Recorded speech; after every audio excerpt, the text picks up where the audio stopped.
নমস্কার। বাংলার যুবসাথী প্রকল্পের যে ফর্ম সেটা কিন্তু পাবলিশ করা হয়েছে। আপনারা এখন সেই ফর্মটি দেখতে পাচ্ছেন। এটি 2 পাতার একটি ফর্মও আছে। আজকের ভিডিওতে ফর্ম কি করে ফিল আপ করতে হয় সেটাই দেখে নেব। সেই জন্য আপনাদের প্রত্যেককেই বলবো এই ফর্মটা ডাউনলোড করে ফিল আপ করে রাখুন। ফর্মটি হচ্ছে 2 পাতার ফর্ম। কি করে ফিল আপ করতে হয় সেটাই আজকের ভিডিওতে আমরা দেখে নেব।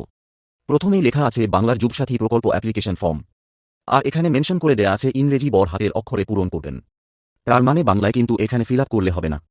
অবশ্যই ইংলিশে আপনাকে ফিল আপ করতে হবে এবং ক্যাপিটাল লেটারে। কালো অথবা নীল এই দুটো কালিতে আপনারা ফর্মটি ফিল আপ করতে পারেন। কালোতে করাই চেষ্টা করবেন, না হলে ব্লুতে করলেও কোনো অসুবিধা নেই।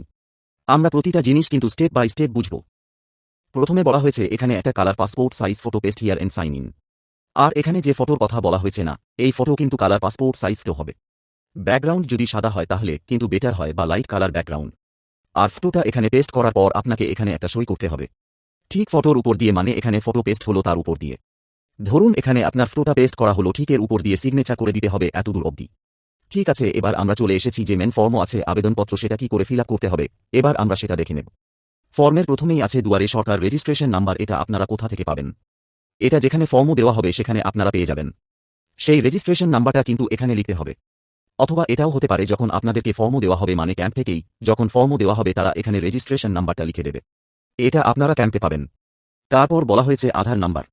আপনার আধার কার্ডের সঠিক যে নাম্বারটা আছে সেটা এখানে লিখে দেবেন। আধার নাম্বার পুট করার পর আপনাকে ফিল করতে হবে বেনিফিশিয়ারি নেম। বেনিফিশিয়ারি নেম বলতে যিনি আবেদন করবেন তার নাম। এবার এই নামটা কি অনুযায়ী হবে? মাধ্যমিকের সার্টিফিকেট বা মার্কশিট অনুযায়ী হবে এই নামটা। এবার বিবাহিত মহিলাদের জিনিসটা ক্লিয়ার হয়ে গেল। অনেকেই বলতে পারেন আমার বিবাহ হয়ে গেছে, আমার টাইটেল চেঞ্জ হয়ে গেছে, আমরা কি করব? কোনো অসুবিধা নেই। মাধ্যমিকের যে নামটি আছে সেই নামটি এখানে ফিল আপ করবেন। ব্যাংকের বই বা অন্যান্য ডকুমেন্টসের যে নামই থাকুক না কেন কোনো অসুবিধা নেই। মাধ্যমিকের সার্টিফিকেট বা মার্কশিটে যে নামটি আছে সেটা ফিল আপ করবেন। এখানে শুধুমাত্র ইংরেজিতেই নাম লিখতে হবে।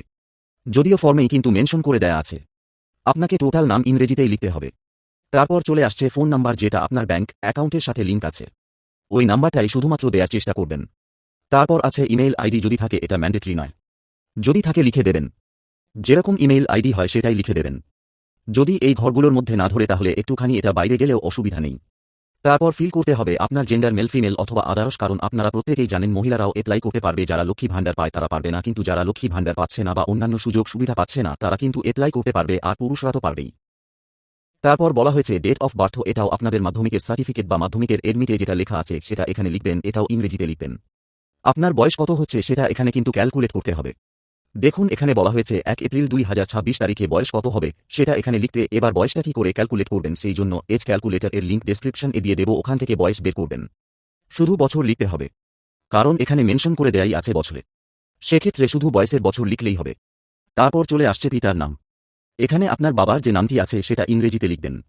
মায়ের নাম ওই একই রকমভাবে ইংরেজিতে লিখে দেবেন। স্পাউস নেম, যদি আপনি বিবাহিত হয়ে থাকেন পুরুষদের ক্ষেত্রে এখানে তার স্ত্রীর নামটা লিখবেন। আর মহিলাদের ক্ষেত্রে যারা লক্ষ্মী ভাণ্ডার পাচ্ছেন না আবেদন করতে চাইছেন সেক্ষেত্রে তারা স্বামীর নামটা লিখবেন।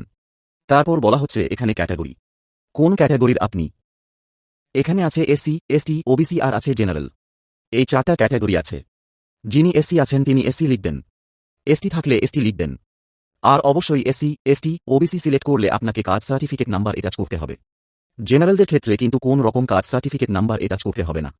তারপর আছে সার্টিফিকেট নাম্বার। এটা হচ্ছে কাস্ট সার্টিফিকেট নাম্বার। আপনি যদি কোনো কাস্ট ক্যাটাগরির অন্তর্ভুক্ত হয়ে থাকেন তাহলে আপনাকে সার্টিফিকেট নাম্বার দিতে হবে। আর যদি আপনি জেনারেল হয়ে থাকেন তাহলে তো এই সার্টিফিকেট নাম্বার কিছু লিখতে হচ্ছে না। তারপর আছে আপনার বৈবাহিক অবস্থা। আপনি বিবাহিত না অবিবাহিত এটা এখানে দিতে হবে। অপশন কি আছে? 4টে। আনম্যারিড মানে হচ্ছে অবিবাহিত, আপনার এখনও বিবাহ হয়নি। তারপর বলা হচ্ছে বিধবা বা বিপত্নিক হয়ে থাকেন সেক্ষেত্রে এই ঘরটায় টিক মার্ক দেবেন। এখানে টিক মার্ক দেওয়ার জায়গা দিয়েছে। এরপর আসছে কন্ট্যাক্ট ডিটেইল। এখানে দিতে হবে আপনার সম্পূর্ণ ঠিকানা, হাউস বা বাড়ির নাম্বার বা প্রাঙ্গণ নাম্বার। এখানে অনেকেই তাদের গ্রামের নামটা লিখে দিতে পারেন। আর যদি আপনাদের বাড়ির নাম্বার থেকে থাকে, যেমন ভোটের লিস্টে বাড়ির নাম্বার থাকে N04, এরকম একটা বাড়ির নাম্বার এখানে দেবেন। তারপর আছে গ্রাম, শহর অথবা নগরের নাম। তারপরের ঘরে এখানে আপনার গ্রামের নাম বসাতে হবে। তারপর আছে পোস্ট অফিসের নাম, পোস্ট অফিসের নামও গ্রামের নামের মতো লিখে দেবেন। তারপর বলা হয়েছে গ্রাম পঞ্চায়েত বা ওয়ার্ড নাম্বার। গ্রাম পঞ্চায়েতের নামটা এখানে আপনারা লিখে দিলেন। তারপর আছে ব্লক অথবা মিউনিসিপ্যালিটি অথবা কর্পোরেশন নাম্বার। ব্লকের নাম আপনার যেটা আছে সেই নামটা এই পরের ঘরে পুট করে দিলেন। আপনার থানার নাম কি আছে এই একই রকমভাবে গ্রামের মতো পুট করবেন বা লিখে দিতে হবে। তারপর আপনার জেলার নাম। তারপর আপনার পিন কোড যেটা আছে 6 সংখ্যার যে পিন কোড হয় সেই 3 এই টাইপের যে আপনার পিন কোড হয় সেটা এখানে লিখে দেবেন। তারপর স্টেট ওয়েস্ট বেঙ্গল, এটা বাই ডিফল্ট ওয়েস্ট বেঙ্গলই থাকবে। চলে আসছি দ্বিতীয় পাতায়। এখানে কি লিখতে হবে দেখুন, মাধ্যমিক বা সমতুল পরীক্ষার বিবরণ। প্রথমে দিতে হবে আপনার রোল নাম্বার। মাধ্যমিকের যে রোল হয় সেই রোলটা এখানে দেবেন। রোল আর নাম্বার দুটো কিন্তু এখানে আলাদাভাবে দেয়ার জায়গা আছে। রোল যেমন 6টা সংখ্যা হয়, নাম্বার 4টা সংখ্যা হয়। আর নাম্বার 4টা সংখ্যা হয়, নাম্বারটা পাশের ঘরে বসিয়ে দিলেন। তারপর বর্ষ মানে কত সালে আপনি মাধ্যমিক পাশ করেছেন, কোন বোর্ড থেকে পাশ করেছেন। যদি ওয়েস্ট বেঙ্গল বোর্ড হয় ওয়েস্ট বেঙ্গল সিলেক্ট করবেন।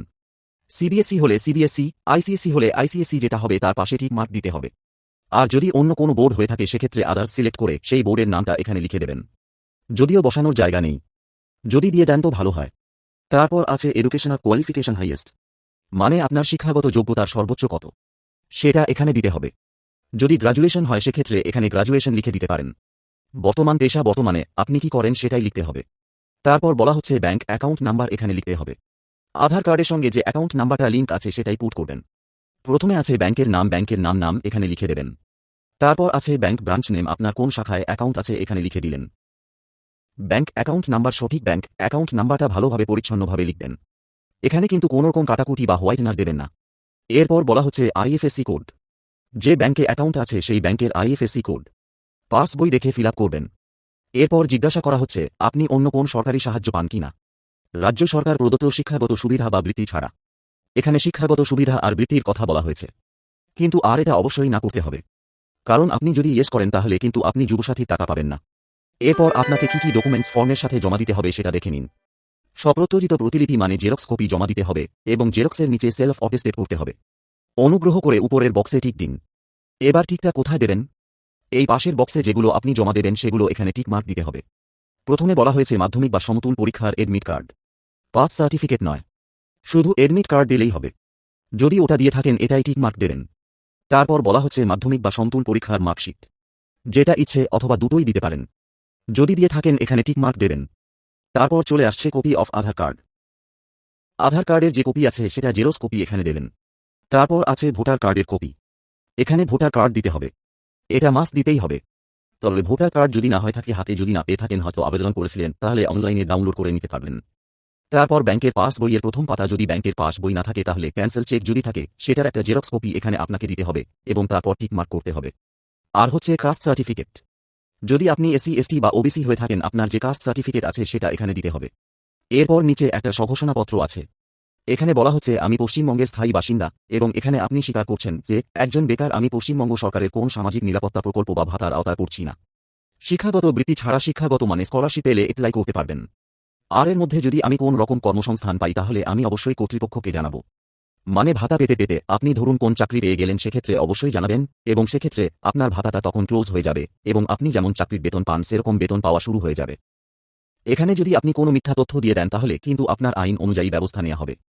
এখানে যদি আপনি কোনো ভুল তথ্য দিয়ে দেন আপনার এগেনস্টে কিন্তু আইনানুগ ব্যবস্থা নেওয়া হবে, এটা কিন্তু মেনশন করা আছে। এখানে আপনার একটা সিগনেচার হবে, সিগনেচারটা ইংরেজিতে করবেন, বাংলায় করলে বাংলায় করবেন, অসুবিধা নেই।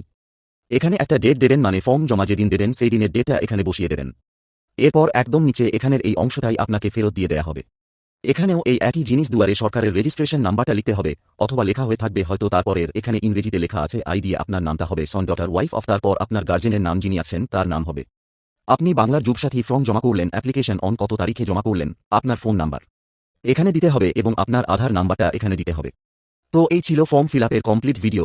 ভিডিওটি ভালো লাগলে লাইক করুন আর চ্যানেলটি সাবস্ক্রাইব করুন। ধন্যবাদ।